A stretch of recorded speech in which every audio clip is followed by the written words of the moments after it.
Hello, everybody. I'd like to thank everybody who's come here to support me and who has continued to support me. Everybody who has given their time, their energy, everything that is within their capacity to try and bring justice for me, who has tried to dispel the false narrative of what has been tried to be placed upon me as a person, as far as my intentions. So I first would like to express a great gratitude to everybody who is here, to my family, my friends, my community. I would also like to give very deep condolences to the family of Mr. Ah Loo. I pray for their healing. I pray that God replaces their grief and their pain with remembrance, because Afa will be missed, and believe that things will never be the same without him. Believe that he should still be here today. But I am not used to giving speeches in this sort of environment. The conditions under which I normally speak are quite different. Tend to be the same conditions that of community organizing, protesting, and the like. So I'm going to do my absolute best in this circumstance. I would like to answer some of your questions if you have any. I'm sure there are quite a few. And yeah. Can you explain in your own words what you were doing that day? Why put together that gun and bring it with you to the protest? Can you clear the air, explain in your own words what's going on? Yes, sir. That day, as I had participated in countless other events without any incident, the only thing that I was doing was engaging in my First and Second Amendment rights under the United States Constitution, under the constitutional carry laws of the Utah State. I believe that it is the right of every person, without restriction, to utilize their constitutional rights. And the Second Amendment right is not a right that is restricted to any particular political ideology, any particular viewpoint, any particular race, ethnicity, creed, gender. So it's exactly what I was doing. Peacefully protesting, utilizing my First and Second Amendment rights under the Constitution.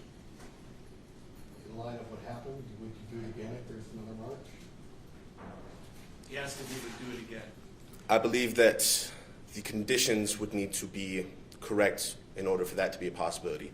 I think that under those circumstances there, that an organization that is not of the people, that is not in true connection to the community, that puts the safety of the community at risk by refusing to collaborate with other organizations for necessary training, de-escalation, and the like, believe that it would be, under the right circumstances, I could see it being a possibility.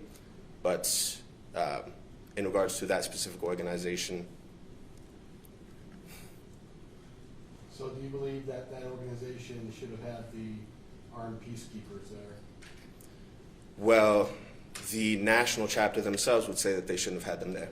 That's the main reason why they made the split. The very moment that whoever it was on the coordinating team for the security, for the defense, allowed there to be armed people. I mean, as citizens of Utah State, as United States American citizens, they have the Second Amendment right, absolutely. However, anybody who has who is engaged in protesting, who is engaged in community organizing, understands that you do not go outside of the confines of what your specific organization dictates on a local level and on a national level. So their very having that armed brigade was a violation of the very organization's hardline policies, meaning that from the jump, it should not have been present. If they were to have been armed as individuals, that's one thing. However, if you are going to attempt to represent your organization and you are disobeying the very hardline rules of your local chapter, of your national chapter, of your state chapter, then you are violating the very rules set in place by your own organization that you claim to represent. And in that regard, you are acting outside of that, and you are acting as a lone asset. So final question, so do you plan any legal action, civil action against either the organizers or Mr. Alder or anyone like that? What we don't want to do is hurt any possibility that Afa Ah Loo and his family can recover whatever damages that they're entitled to. And so if there's a pot of money out there somewhere, Arturo recognizes that Afa Ah Loo ought to have first shot at that. And I don't know what's available. We do know that Arturo, and I'm sorry I cut you off, real quick, but is now saddled with significant medical debt, 5-figure medical debt. And we'll do what we can to get that back, but right now we will continue to work with the Ah Loo family lawyers and see what they intend to do. If they say stay out of this until we finish, that's exactly what we will do. So are you in contact with them? Yes, and have been. Your attorney has kind of inferred that there was bias present in the way you were treated by police immediately after this. Do you feel like there was racial bias in the events that day after the shooting?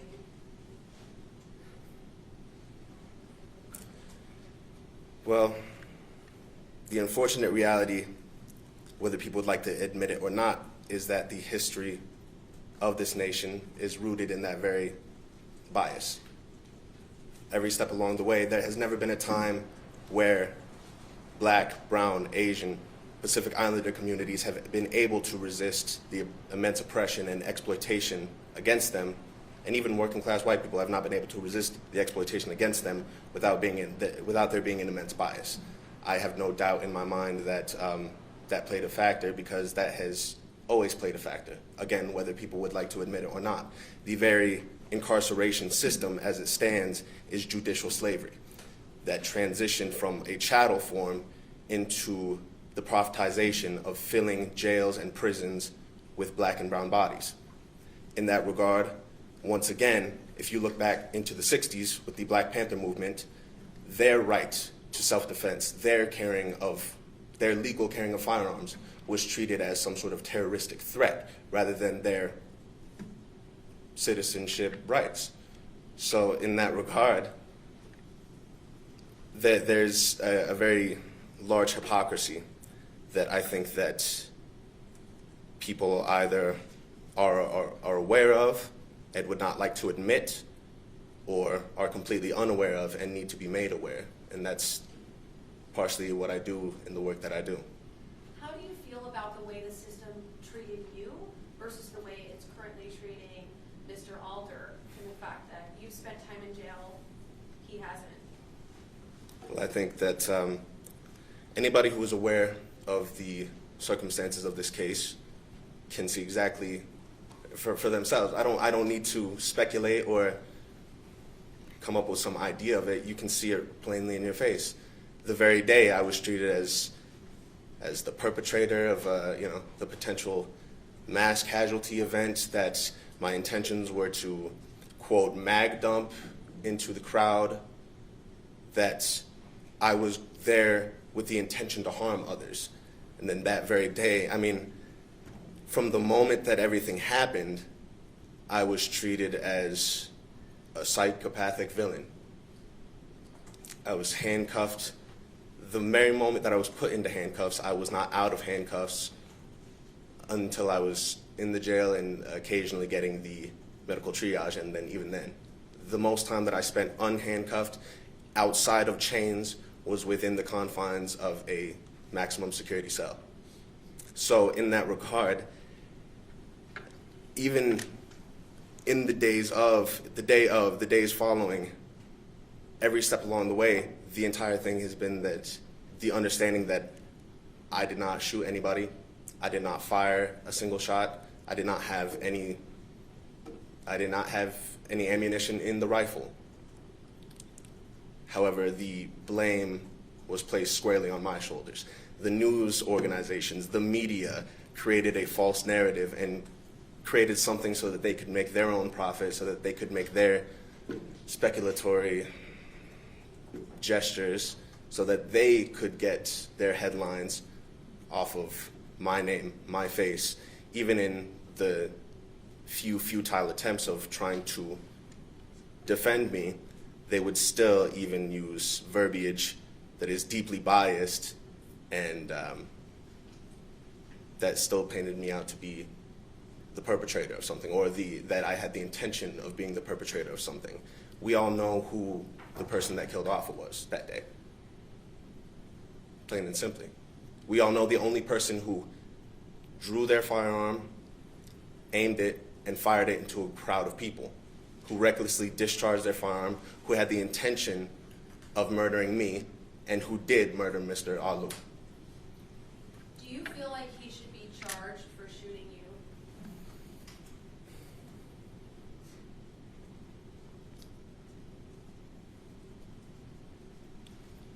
I think that there is a litany of things that could be placed upon. For all of the blame that was put upon me, for all of the gymnastics, all of the mental gymnastics that people tried to play, reasonably, if we were to go in the area of event, you could say brandishing of a firearm, reckless endangerment of the public, assault with a deadly weapon, attempted murder, and manslaughter. However, I understand that because in many areas of this case, a lot of people have been trying to save face and have been trying to ping pong responsibility and make themselves look good, have been trying to obfuscate themselves of any sort of accountability and responsibility within these circumstances, that the likelihood of it, whether I would like anything or not, the reality of the situation is that you will see those biases once again in the leniency that is shown to the perpetrator rather than what was shown to me. Do you think the Salt Lake City Police Department owes you an apology for reputational harm? I think there are a lot of people that owe me an apology, that owe my family an apology, that owe the community an apology. I think there are a lot of things, and even further than an apology, I think the ultimate thing that many in the organizing space really want is not the platitudes, is not the comfortability of things. What we want and what we consistently demand is change. I do not think that, I don't truly see any, it doesn't do anything, it doesn't move me in any way for a simple, something that still makes them look good, something that still makes other people who were perpetrators in this circumstance, who falsified a narrative, who slandered my name, who slandered my family.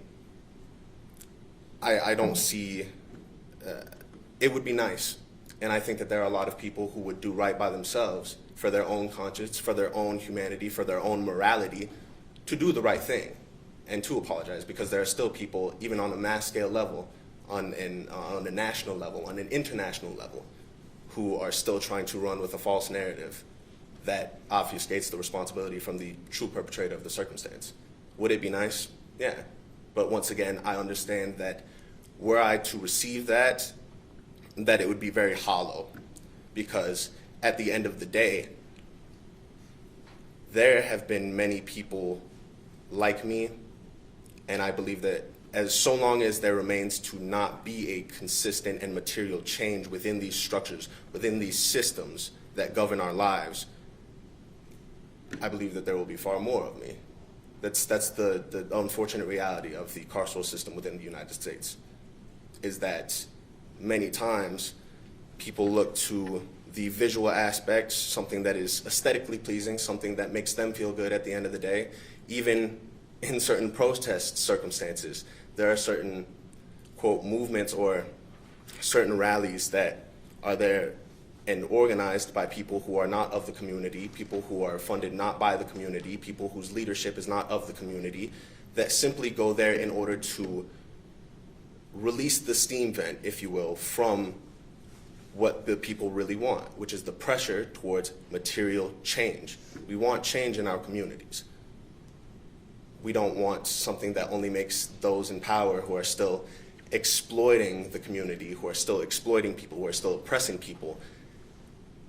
It's the equivalent of various police officers and stations taking a knee in solidarity with people after unjustifiable police murders. It makes them look good, it makes them feel good. However, the reality is, how honest is it? How true is it? Do they really mean it? And if they are honest in what they claim, will they change? What I would like to see is true change. I think what a lot of people would like to see within these systems, within these structures of society, is change. That's what we were all there to initially demand in the first place, was change.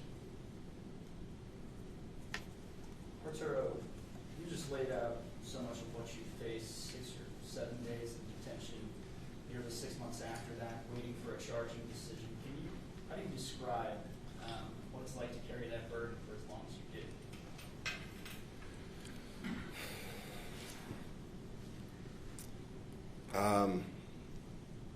I believe that in many ways it is indescribable. I think that the reality of the circumstances is that the only other people who could possibly begin to understand what it feels like are other revolutionaries and other people who have fought for community organization who have been put into that same regard. For example, the former H-Rap Brown Imam Jamil Al-Amin recently died within the concrete plantation of a prison cell for a crime that he didn't commit. To have to hold on your shoulders the weight of false narrative of the psychopathic shooter who had intentions of mag dumping into a crowd, who had intentions of doing something, who was the reason behind the circumstance. Oh, he was dressed in all black, he had foul intentions, things like that. When you know the reality of the circumstance, when you are blamed with the loss of life, the loss of soul of a human being, and you know in your mind that you didn't do it. However, every step along the way, wherever you are, it doesn't matter what you say. It doesn't matter if you can look into the eyes of somebody who sees killers, who sees robbers and things every single day in and out of those cells, and you look them in the eye and say, do you see that in me? Doesn't matter, because they're doing their job. And whether or not that job is right, moral, just, they are taking orders. So at the end of the day, how can one really feel when you are put onto an international basis? This has gone far beyond the state of Utah. This is national and international at this point.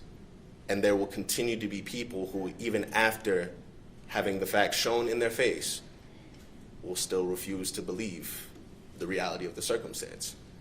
At a certain point, I understand that I can only do so much to change people's perception.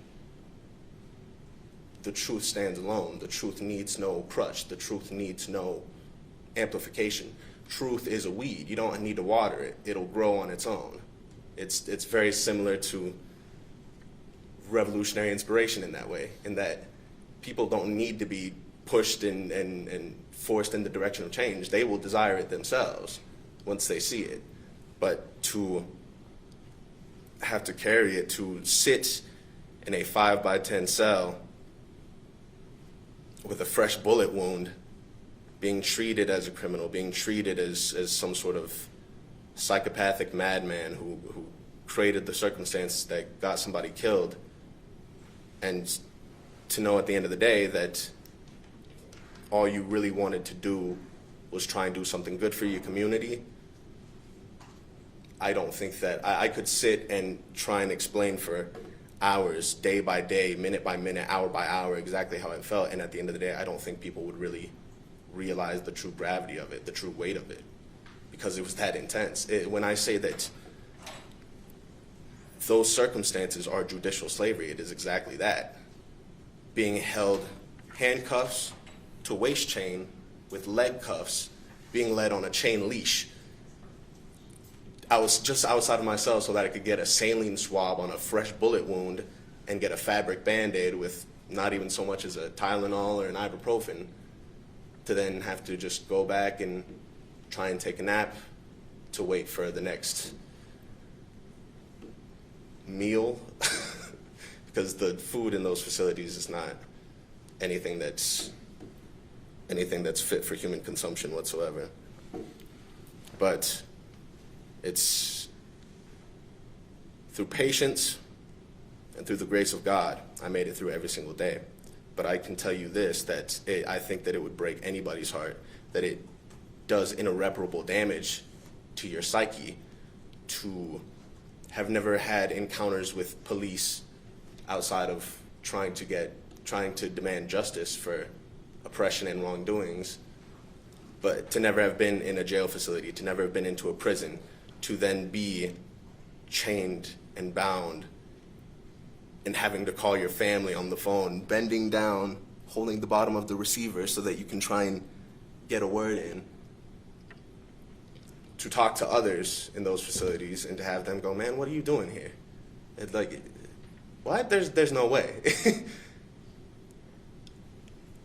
It's, I believe that to answer the question of how it feels to carry that burden, I think that it would require much more time than we have here, unfortunately. But at some point, I would like to do my best to fully materialize exactly how that feels. At the end of the day, I don't think that people would. Unfortunately, there is a large percentage of people who don't care and who think that that would be a good thing. But it's indescribable. It is, you were treated as an animal. You were treated less than human every step of the way. But in that regard, I actually would like to give my appreciation to the nurse who helped me the day of the incident in the facility, who was the only person that entire day who treated me as a human being, who saw my humanity, who saw a scared person, who saw somebody who had no ill intent, and who treated me as such, who treated me as a human being. Because every step along that entire process, I was treated as, I was made to be the convenient Charles Manson figure so that other people could shift the blame. In accounts from people who were interviewed that day, including Mr. Alder, we've seen that they've said to law enforcement, well, we yelled at him to drop the weapon, he didn't respond, we're telling him to drop the weapon. Do you remember hearing anyone yelling at you about your gun? Did you hear that? And is that an order you would have followed from someone who was in a reflective vest and not a police officer? Well, once again, that's the reality of the situation. When we were discussing the armed security team that day, they had no right to be making those commands of anybody, regardless of the circumstances. Honestly, it's irrelevant because they were in no position of authority to be giving out those orders. If anybody else in that crowd would have been wearing a yellow vest, then they would have had just as much legal authority as anybody else. A person, if I were to walk into a Sprouts grocery store or something like that, the cash out lady, the person who's bagging groceries would have more of an authority to tell somebody else when and where to carry, and if they are carrying, to get them out. The reality of the circumstance is that was not in their job description.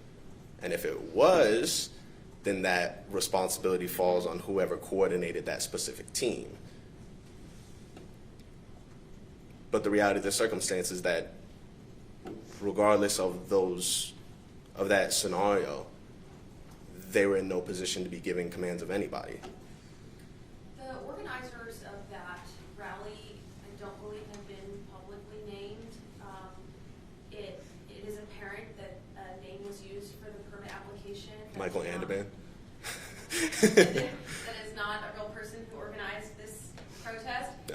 Do you feel there should be some accountability for those organizers? How do you feel about that? Well, yes. I mean, in many areas, specifically, I mean, in regards to my political ideology and the political ideology of many of the people that I work with, one of the big things is criticism and self-criticism, as far as you are very deeply encouraged to understand your faults, to try and take accountability when you have done wrong, to answer for the things that you have fallen short in. And that is not always we try and push past and see outside of simply a carceral punishment system. However, at the end of the day, that in and of itself tells you that that organization is not of the community, is not of the people. It is not run and put together by the people, or else you would have seen a true accountability. Had it been any other organization that I've priorly been involved with or worked with that day, things would have been made right. However, even now, today, people are still trying to run, hide, shift the blame, ping pong responsibility. There are people that are jumping ship and creating new organizations under different names that are trying to hide themselves within the community, who put the people into such a dangerous position, who made such poor decisions, who refused collaboration with organizations that did have that vital knowledge, such as the Utah Socialist Rifle Association, that on their own website admitted that they gave their own, that they offered their help, they offered training. Various organizations did, but whoever was in charge refused. In that, I would say that it is very dangerous for the community, and to be wary of anybody who was involved, who is now trying to duck under the covers and then put themselves into a different situation and distance themselves, being like, oh no, I don't know, I wasn't me, look over there. I believe that's very dangerous for the community. So as far as should the organizers be held responsible, I mean, whoever decided to go against the national chapter's hardline policy of no handguns, of no firearms, their person who was acting under whoever the security defenses coordinator was obviously didn't get the memo, or they did get the memo and they chose to go against it. Either way, I mean, the responsibility does lie in some capacity with the organizers, with the group. I don't think that that can be denied. I know you were asked if you would carry a gun to a protest again in the future, but I'm curious just about protesting in general. It seems like demonstrating is a big part of who you are. Do Absolutely. you plan to continue that? Once again, I think that it would be very circumstantial. I do not see any benefit in what is pretty much in any demonstration or protest that could be classified as a glorified parade. If the object of the protest is simply for the mild or moderate to go out there in their cute little uniform and to hold up a witty sign, and then at the end of the day just crawl back into comfortability and privilege, I don't see that as being fruitful in making a real material change to the people, in making a real material change to the community. I would like to obviously do whatever is in my capacity to branch out and do mutual aid organizing, distributing food, distributing clothing, doing whatever it is in my capacity. As you know, at the end of the day, my goal with my life is to be able to do whatever is in my capacity with the gifts that God has given me and continues to give me and grant me each and every single day to make a positive change within this world. At the end of the day, I understand that I will have to be accountable for everything that I've done. And I think that there are a lot of people who, and it's not for me to judge, but I think that many of us fall short in that regard. Many people claim to have a certain faith and a certain belief, but at the end of the day, are we feeding the hungry? Are we giving clean water to drink? Are we protecting the earth? Are we cleaning the waterways? Are we trying to keep the air clean? Are we watching over the wildlife? Our duty, my belief is that our duty as human beings, as humanity, is to be stewards of the earth, to maintain a good relationship with all of the creatures of the earth, and to look after our brotherhood of humanity.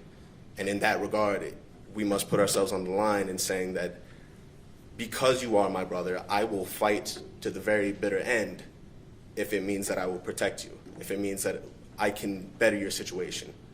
One of the main things that is across all faiths and beliefs is that you should fight for the oppressed, to end exploitation wherever it stands, to do good, to make a positive change. So whatever can be done in my capacity to do so, I fully intend on doing. All right, you talked about wanting change. Are there specific changes that you would like to see within Salt Lake City or Utah after everything you've experienced? Well, I think that's another thing that would be How much time do you got? But no, the reality of the circumstance is that this brings up a good point as far as when I was in the facility, and my big kudos and my appreciation goes out to the brother within who was fighting to get better conditions, who's fighting to get better food, who was doing the paperwork and doing the long-standing work to try and better the conditions within the jail facility. However, I even talked to my cellmate that at the end of the day, the reality is that on a grand scale level, we have a lot of things that we need to fix. First of all, one of the largest things in regards to the carceral system in general is that we need to end slavery. The reality is that slavery is still legal under the United States Constitution, under the 13th Amendment, in that slavery is legal as punishment of crime. We have not abolished slavery. I believe that once we do that, then we can address the root causes of crime, that we can address the root causes of incidents, and that we can actually make a material change. However, the reality of that also is that a lot more people would be making a lot less money. Change for the people and good things for the community. What's good for the goose is good for the gander, but it's not good for the businessman. It's not good for the CEO. It's not good for the profiteer. So I see a lot of changes that could be made. I see a lot of trash on the street that could be picked up. I see a lot of gas stations and coffee shops that are filled with a lot of officers who are not doing much of anything. I see a lot of people sitting homeless on the street when we have more than enough resources in order to actually give material aid to people. We could make a significant change within our communities. However, once again, that means that a lot more people would be making a lot less money. And it would make sure that it strikes another thing off so that they don't have something to dangle above the people's heads for the next election cycle. If we actually made changes, I think that a lot of people would lose a lot of their leverage in that regard. Because as long as you have something to run on, if you have a platform and you never actually change anything, then you can use that as a threat towards the working class people in order to say, well, you should vote for me because, oh, look at that other guy. Meanwhile, neither of them have an intention of change. Neither of them have the best intentions of the working class people in general. Neither of them, both of them are adherent to the singular party. I believe that both the Republican Party and the Democratic Party represent the interest of one party, and that is money making, quite frankly. And anybody who is reasonable in that regard would be able to see that for themselves. I believe that they see that every single day, whether they like to admit it or not. So yes, there's a lot of things that need to be changed. I believe that there's a lot of processes, especially in regards to the police and qualified immunity. There are a lot of things that could be changed there. There are a lot of people who have still gotten away with murder. However, because they had a badge when they did it, they have never had to see any sort of accountability to this day. So there are a lot of things to change, and if you have the time, we can run down the list. However, there's only so much time here. Did you ever talk with Matt Alder or interacted with him at all before that day was? To my knowledge, no, not at all. I had actually been told that at one point in 2020, I had demonstrated alongside Mr. Ah Loo, but Matt Alder, to my knowledge, I've never come across. There was one circumstance a while ago where, had to go to the hospital and visit a family member, and passing by, I thought I saw a person that looked like them, but like a material meeting, no. We've never had a discussion, never, to my knowledge, no. I mean, it's small lake city, so I've had various people that I know that have said, oh yeah, he was here, I knew this guy from here, he was a regular here, but him and I have never had any contact outside of that day. But you learned you had protested with Afa Ah Loo. Yes, ma'am. Could Yeah. you share more about that? Well, in regards to that, I honestly I couldn't recall because him and I never had like a formal meeting, but I mean, there were a lot of people that were in the movement against police brutality, in the Black Lives Matter movement, in the Justice for Bernardo movement. There were a lot of demonstrations and a lot of protests, of which I open carried in there, that there are a lot of people that I came across, and once this situation happened, were able to recognize me and go, oh, I knew that guy from then, I knew that guy from this one. But as far as, once again, a formal meeting and sitting down and having a conversation, I can't recall that ever happening between Mr. Ah Loo and I. But somebody, friend of a friend in connection had said, yeah, apparently you guys were at the same demonstration. So, but I've been made aware, learning things later on, that he was also an activist. He was also very involved in the community. So I have no doubt in my mind that at some point we did cross paths, whether we knew it or not. Have you talked with his family in these past 6 months? If so, what have those conversations been like? No, sir. I haven't had any conversation with the family. Would they be willing? I would like to give them, obviously, the time to grieve, the time to process things. I do not want to overstep any boundaries whatsoever. But if at some point in the future they would like to have a discussion, I would like to be able to give in person my condolences, if nothing else. Just quickly, something you just said. So open carrying, like you did at this protest, is not new. You've done that before. That's correct.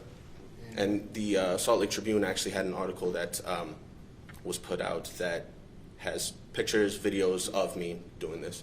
There's a lot of incidents, and many of them also were not filmed or photographed. So this was not a rare occurrence by any means. This is something that was very frequent. It's something that I believe that, once again, like I said, I do not believe that the Second Amendment right is one that is restricted only to one particular political ideology. When somebody who is more on a right-leaning basis chooses and decides to utilize that same constitutional right, they are not questioned in the same regard that I have been as to, well, why would you do that?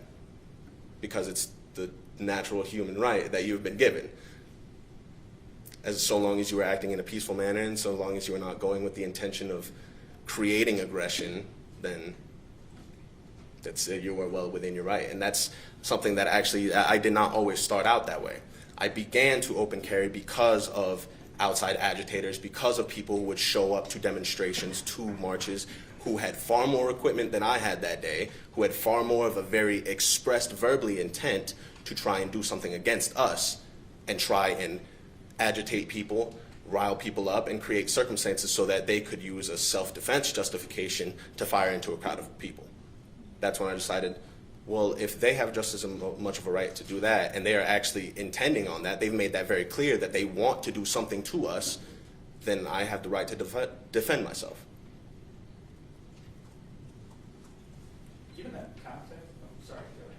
So you've talked about, potential legal action given that pod and that money that you might not want to take. Beyond that, are there any certain steps that you want to take next regarding this incident? Any legal steps? Any big life steps? This seems like something that would be quite the disruption. What is next for you?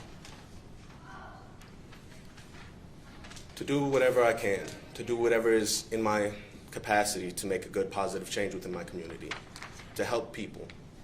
As far as the further legal matters of the circumstance, I cannot give you any details as of this moment. But I think that it's going to be a lot of healing, a lot of therapy. I've been put into a situation to where my name and face has been lambasted on like I said, an international scale. My life is forever changed. My life will never be the same. I can try and do my absolute best attempt at some sense of normalcy, but the reality of the matter is that has been stripped from me. Unfortunately, not to indict anybody else, but the media has had a very large hand in that they did not wait for the facts of the matter. They did not wait for the reality. In fact, they took the statements made by the very perpetrator and then used that to paint their narrative. So I am going to do a lot of work, but the reality of the situation also is that with the community support, with the love that is within my community, there are many people that know that that's not me, that knew from the very get that was bunk. So moving forward, I'm going to try and do whatever is in my capacity to get further education, try and get further training in certain areas, certificates, whatever the case may be, whatever it is that I'm looking towards. I've been looking at different things online as far as schooling goes, life skills and the like, trying to better myself physically, mentally, spiritually, and try and better the community around me. As far as, I'm learning on the fly, so I wish that I could give a more satisfying answer, but the reality of the matter is that if anybody else were in my circumstance, I think that they would be just as, lost as I find myself occasionally. So, but my intention is to keep doing the best that I can do. Do you know whether you might be called to testify as a witness in the case against Matt Alder? I don't know if you can say that or if you've heard. how you feel about We that. haven't been told that yet, No? Yeah. but he certainly will testify truthfully if he's asked to. Do I you told Barbie, anticipate that will happen? I don't think that he would be called as a witness. I don't know. Representative Verona Maga is presenting a bill that would ban long rifles from public protests and such. Given your stance on weapons, do you have any comment on that? I believe that it's unconstitutional. I believe that it's another thing. What I anticipate and what we are already seeing is bills in legislature that will inevitably make it harder and for dissent, that will make it more difficult for exploited people to resist against their exploitation. And it is not, they will claim that it is for the betterment of the people, they will claim that it is for safety, they will claim that it is within our best interest. However, at the end of the day, it will make it harder for us, the exploited communities, the working class people of the state and of the nation, to actually try and make material change. I would say that it's unconstitutional and that it should not be passed. I told Barb we'd be wrapped up at 2, and it's 2. I know Arturo would be available individually if any of you want to contact him later, but I appreciate y'all being here today. Where are you from, Arturo? Are you a native Utah? Born and raised.